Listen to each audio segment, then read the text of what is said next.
So the first instruction I got being a TEDx speaker was that I had to come out on stage. So here it goes.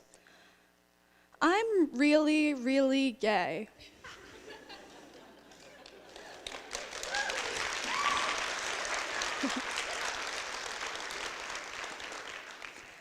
You cool with that? Coming out, like what I just did, can mean a lot of things. To someone, it can mean waves finally being lifted off one's chest. And to another person, it can mean the destruction of a family. To me, it's absurd. It's absurd that it has the power to destroy families. I don't understand how you can bear a child for 9 months and disown them for loving someone that you don't approve of. However, according to an article from American Progress, about 400,000 LGBT youths face homelessness every year. Now, according to the 2010 census, as far north as Levittown, as far south as Freeport, as far east as Massapequa Park, and as far west as Rockville Center, that is how many LGBT youths are disowned each year. That makes everybody in all of our hometowns sitting in this room homeless. Clearly, we have progressed a lot as a country, but we are still flawed. In a perfect world, I believe that members of the LGBT community shouldn't have to come out.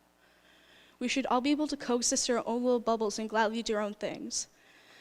However, we don't live in that perfect society yet where we all see each other as normal people.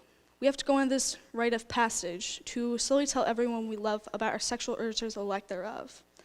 How weird does that sound? Hey, Jennifer, I want to marry a woman. You cool with that?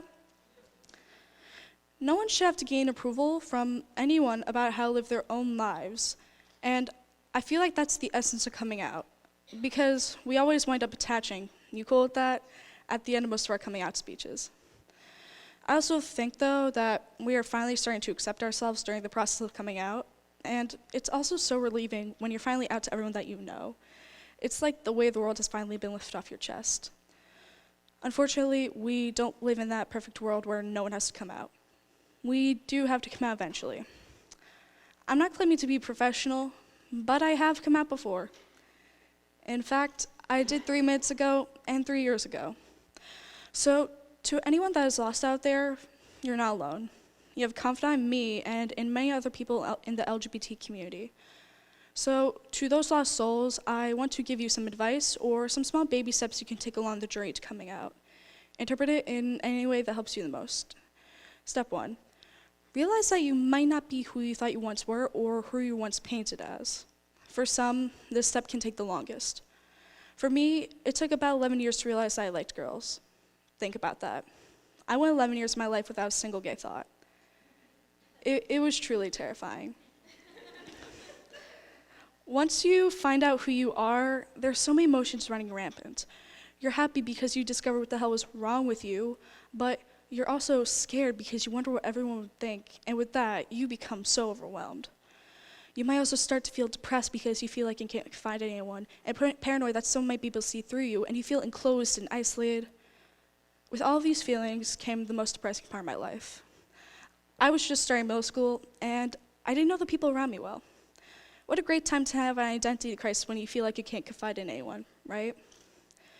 At this point in my life, I felt like the only person I could trust was myself. So I took this chapter of my life to look into a mirror and say to myself, I'm gay. So step 2, look into your own eyes and come out to yourself. It sounds like an unnecessary step, but if you can't bring yourself to say it when no one is around, then there's no way you're going to be able to go further than this step. I convinced myself that if I didn't mention it, that it wouldn't be true. Essentially, denial at its finest. Once you say this, let it simmer for a few minutes. Repeat step 2 as many times as needed for eventual success. Step 3, come out to someone who really wouldn't care. Come out to your pet fish named Fluffy, your cat named Lassie, your dog named Nemo. Any kind of pet that you have, come out to it. Now, if you don't have a pet, then I would personally cry, but perhaps come out to an inanimate object like a stuffed animal. The great thing about coming out to your pet or to a stuffed animal is that they really couldn't care less. Your pet will still want affection from you, and your stuffed animals will still want you to play with them. No matter what you tell them, it won't affect them in the slightest. For example, my cat's never clawed me, so I'm pretty sure she's cool with me being gay. Step 4, find your people. This is the most important step, and I cannot stress this enough. You must find people around you who will love you regardless of your sexual orientation or your gender. It's toxic to be around people who won't accept you.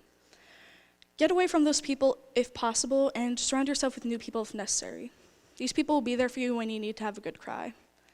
And they don't have to just be your friends. Go on Netflix and see if you can find any LGBT-friendly shows or movies. I would personally suggest One Day at a Time and Everything Sucks. Go to your favorite teacher's extra help sessions and get an idea about how they feel about gay people. If your teacher avoids the question, avoid them. Talk to your family about gay rights and see how they would react. If they seem wary about the topic, try not to attend their barbecues as much. Pop your hand into your school's GSA and see who the advisor is and which students are in there. Find as many people as you need to feel comfortable, or at least semi-comfortable in your own skin. Thankfully, I live in quite an accepting community, so my family and friends and everyone else have found it in their hearts to accept me. However, there are still so many other people in less accepting communities that are struggling. Whoever this gets to, don't fret. Know that you are loved and you'll be accepted by so many other people. It's hard, but you'll get through it. I have faith in you. Step 5, take one of the people that I mentioned from step 4, a friend, a teacher, a relative, hi mom, or anyone that you look up to, and come out to them. Thankfully, almost all of the people that I surround myself with are open-minded and don't care about who I'm attracted to.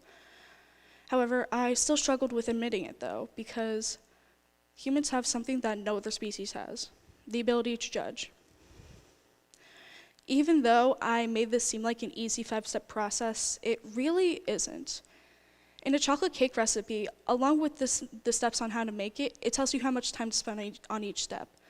If you stick to the recipe, follow the time constraints, and use the provided ingredients, it will always be the same. When it comes to coming out, everyone is different. When I realized that I wasn't straight, it took me about 2 years to go through the process.